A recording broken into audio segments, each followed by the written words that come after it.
ಖುಷಿಯ ದಾಂಪತ್ಯ ಪ್ರೀತಿ ಹಾಗೂ ಸಂಬಂಧಗಳ ಜಗತ್ತಿನಲ್ಲಿ ಕೆಲವು ಜೋಡಿಗಳಲ್ಲಿ ಆರಂಭದಲ್ಲಿ ಏರಿಳಿತಗಳು ಕಂಡು ಬಂದರೂ ಕ್ರಮೇಣ ಈ ಬಂಧ ಗಟ್ಟಿಯಾಗುತ್ತದೆ ಹಾಗೂ ಶಾಶ್ವತವಾಗಿಯೂ ಬೆಳೆಯುತ್ತದೆ. ಹೀಗೆ ಪ್ರೀತಿಯ ಬಂಧವನ್ನು ಗಟ್ಟಿಯಾಗಿಸಲು ತುಂಬಾ ಕಷ್ಟಪಡಬೇಕಾಗಿಲ್ಲ. ಪೂರ್ಣವಿರಾಮ ಕೆಲ ಸರಳ ಅಭ್ಯಾಸಗಳಿಂದಲೇ ದಾಂಪತ್ಯದಲ್ಲಿ ಖುಷಿ ಪಡಬಹುದು. ಅಂತಹ ಅಭ್ಯಾಸಗಳ ಬಗ್ಗೆ ಇಲ್ಲಿ ನೋಡೋಣ. ಸಂಬಂಧವನ್ನು ಗೌರವಿಸುವುದು. ಸಂತಸದಿಂದ ಇರುವ ದಂಪತಿ ಯಾವತ್ತೂ ತಮ್ಮ ಸಂಬಂಧವನ್ನು ಇತರರೊಂದಿಗೆ ಹೋಲಿಕೆ ಮಾಡಲು ಇಷ್ಟಪಡುವುದಿಲ್ಲ. ಪ್ರತಿಯೊಬ್ಬರ ಸಂಬಂಧ ವಿಭಿನ್ನವಾಗಿರುತ್ತದೆ ಎಂಬುದನ್ನು ಇವರು ಅರಿತುಕೊಂಡಿದ್ದಾರೆ. ಹೀಗಾಗಿ ಕಷ್ಟ ಸುಖದಲ್ಲಿ ಇವರು ಜೊತೆಯಾಗಿ ಹೆಜ್ಜೆ ಹಾಕುತ್ತದೆ. ಇದು ಸಂಬಂಧವನ್ನು ಇನ್ನಷ್ಟು ಗಟ್ಟಿಗೊಳಿಸುತ್ತದೆ. ಕೃತಜ್ಞತೆ ಹಾಗೂ ಮೆಚ್ಚುಗೆ. ಒಬ್ಬರನ್ನೊಬ್ಬರು ಸರಿಯಾಗಿ ಅರ್ಥ ಮಾಡಿಕೊಂಡಿರುವ ಜೋಡಿ ನಿಯಮಿತವಾಗಿ ಒಬ್ಬರನ್ನೊಬ್ಬರು ಗುರುತಿಸುವ ಮತ್ತು ಪ್ರಶಂಸಿಸುವ ಅಭ್ಯಾಸವನ್ನು ಬೆಳೆಸಿಕೊಂಡಿರುತ್ತಾರೆ. ಈ ಕೃತಜ್ಞತೆ ಮೆಚ್ಚುಗೆ ದಯೆ ಲವಲವಿಕೆಯ ವಾತಾವರಣ ಸೃಷ್ಟಿಸಲು ನೆರವಾಗುತ್ತದೆ. ಆರೋಗ್ಯಕರ ಸಂವಹನ. ಉತ್ತಮ ದಾಂಪತ್ಯದ ಅಡಿಪಾಯಗಳಲ್ಲಿ ಆರೋಗ್ಯಕರ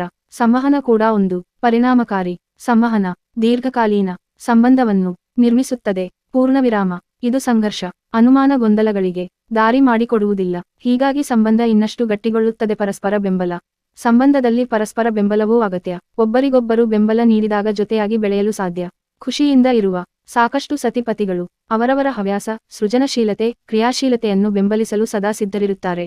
ಈ ಬಂಧವು ಗಟ್ಟಿಯಾದ ಸಂಬಂಧ ರೂಪಿಸಲು ಸಹಾಯ ಮಾಡುತ್ತದೆ. ಗುಣಮಟ್ಟದ ಸಮಯ. ಸತಿಪತಿ ಪರಸ್ಪರ ಸಮಯವನ್ನು ನೀಡುವುದು. ಗುಣಮಟ್ಟದ ಸಮಯವನ್ನು ಜೊತೆಯಾಗಿ ಕಳೆಯುವುದು ಬಹಳ ಮುಖ್ಯ. ಮೃದುವಾದ ಸ್ಪರ್ಶ ಪ್ರೀತಿಯ ಆಲಿಂಗನದಂತಹ ಅಭ್ಯಾಸಗಳು ಆಳವಾದ ಭಾವನಾತ್ಮಕ ಬಂಧವನ್ನು ರೂಪಿಸಲು ಹೃದಯಗಳು ಪರಸ್ಪರ ಜೊತೆಯಾಗಲು ನೆರವಾಗುತ್ತದೆ. ತೆರೆದ ಮನಸ್ಸು ಕಿವಿ.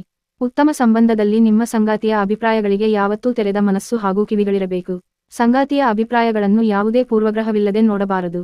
ನಿಮ್ಮ ಸಂಗಾತಿಯ ಸ್ಥಾನದಲ್ಲಿ ನಿಂತ ಅವರು ಹೇಳಿದ ವಿಷಯವನ್ನು ಅರ್ಥ ಮಾಡಿಕೊಳ್ಳುವುದು ಮುಖ್ಯ. ಕ್ಷಮಾಗುಣ ಕ್ಷಮೆಯಾಚನೆ.